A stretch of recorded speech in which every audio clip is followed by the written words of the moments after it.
specially built receivers are activated by the signal to warn of severe weather or other hazards. Tests are normally conducted each Wednesday between 11 a.m. and noon, and again between 6 and 8 p.m. If severe weather is expected on Wednesday, the test will be postponed until the next day, weather permitting.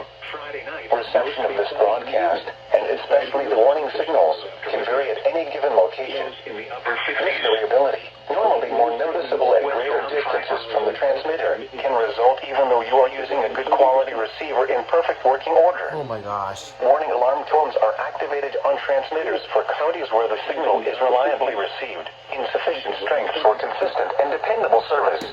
For station KIH63 in Daytona Beach, warning alerts will be activated for Volusia, Flagler, Putnam, Lake, Seminole, Brevard, in Orange counties.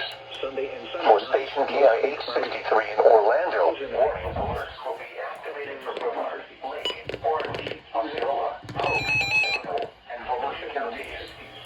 For station WXJ70 in Melbourne, warning alerts will be activated for Brevard, Indian River, Orange, and Osceola counties. For station WWS69 in Fort Pierce, warning alerts will be activated for Indian River, Martin, Okeechobee, and St. Lucie counties.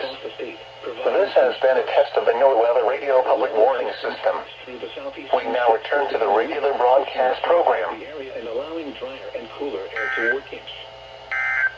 The current time is 6:11 p.m. Oh, I thought I missed their test.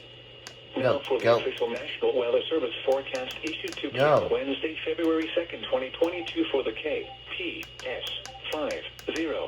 listening area for the following counties in Florida, Citrus, Oh man. Orlando, in